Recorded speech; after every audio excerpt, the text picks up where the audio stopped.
Hey YouTubers, what's up? It's yours truly. I'm back to post a response video to Dan's last video about, I believe the actual question was 15 covers that were better than the original. I've spent so much time trying to figure that out, and I was running into just way too many, so I'm going to have to tweak the question a little bit in order to do this, answer this thread. And what I basically did was I chose as many as I could think of, which I think ended up being like 12 or 13 or something like that, covers that were just as good or I like equally as, previous artists or whatever. Some of them are better, but most of these just kind of really equal on par. I just couldn't get myself to say a lot of them were better and that type of thing. Also, I didn't always go back to maybe the original artist, if the song's been covered 2 or 3 times. I just kind of compare it to the first time I heard the song and someone cover it since. So keep that in mind as I'm talking about that. So anyway, now after all the disclaimers, I'll kind of start running through them.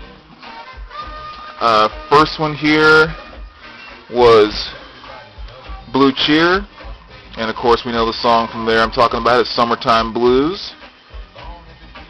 And again, that's one that I feel is, as incredible a song that was with Blue Cover doing the cover. The original Summertime Blues is an absolute classic as well, so I can't just automatically say it's so much better, but it's definitely just as good in my opinion. The next one would be Mr. Tambourine Man by the Byrds, which actually on this one I would say that this version is better than Dylan's. Dylan is a genius to put it together, but I think the way that the Byrds did it really captured the essence of that song, which was really cool. So that's one I would say is probably better. Let's see, next we have, let's move down here, pull my stool over. Next one would be Spanish Harlem by Aretha Franklin, and I originally kind of came to that song through Benny King, so I would say that I think Aretha Franklin's version is a little more true to the spirit of the song, so I would say that one's a little bit better.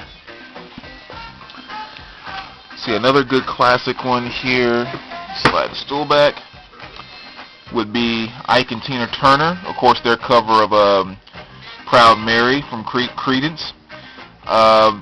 That's one, again, that I would say really are both on par. It's hard to take away.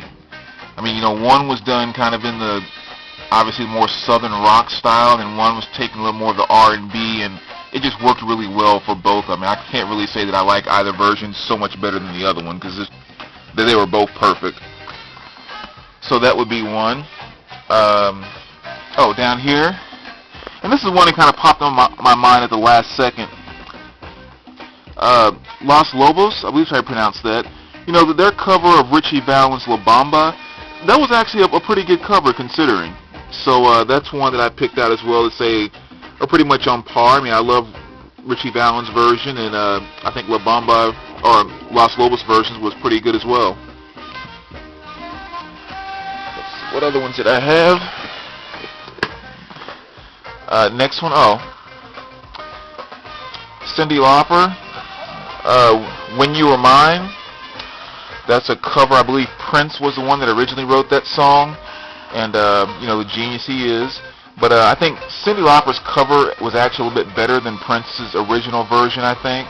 Again, I just think when she sang it and the way she sang it, tempo picked up a little bit more of the 80s kind of pop feel added to it, and it was just more true to the song. So that would be one I would pick.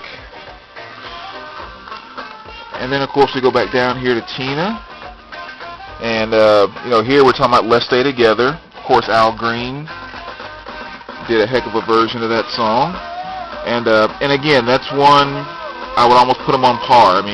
Tina and Al both did their things on that one. So okay, so I think that's all the ones I had over here. So the other ones in this stack, I take that back. I'm sorry, guys. There was one more over here. Now again, I'm talking about the version that I was introduced to the song as compared to the one I'm comparing it to. And Whiskey in a Jar, I first heard through Thin Lizzy, and of course Metallica did a very good cover version of that on this album, kind of metaled it up a little bit, which really worked out well. I mean, honestly, in my opinion, Metallica's version is still the best I feel I've heard of Whiskey in a Jar. So they also did a pretty good version of Tuesday's Gone on here, the old Lynyrd Skynyrd classic there, but on that one I would still have to give the nod. They did a great job, but you still have to give the nod to Lynyrd Skynyrd on that one. I don't think anybody will ever be able to do that song as well as they did. So that was one there. Now let me go over this side. A couple more over here. This is one that I don't think was better. Maybe not even say is on par, but I mean still I thought it was worth mentioning. But Miles Davis, he did a cover of, sorry about the light's not too good there. He did a cover of Michael Jackson's Human Nature, which was kind of a neat track. Of course it's not going to be as good as, you know, Michael Jackson doing Human Nature, but still I thought it was worth the plug there.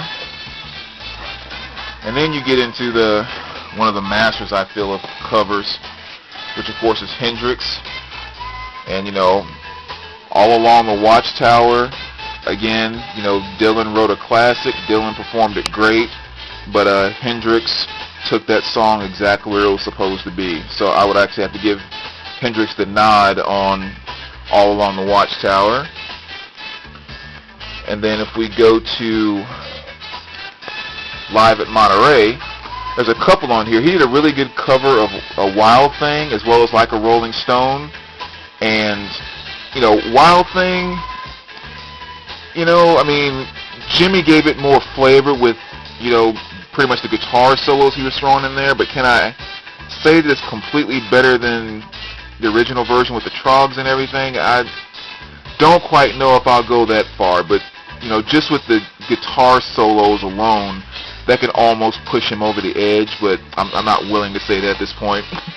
But Like a Rolling Stone, that's another tough one too, because that's one that I feel Dylan just nailed right on the money. I mean, the song could not come to life any more than Dylan did, but at the same time, the bluesy rock and roll nature that Jimmy put into it when he performed it live at Monterey, I'm just going to keep my mouth shut about it, because honestly I feel like anything I say would be wrong. If I say one was better than the other, if they're equal or whatever, it's just kind of like they're both so perfect I don't feel I have the right to say anything about any of it.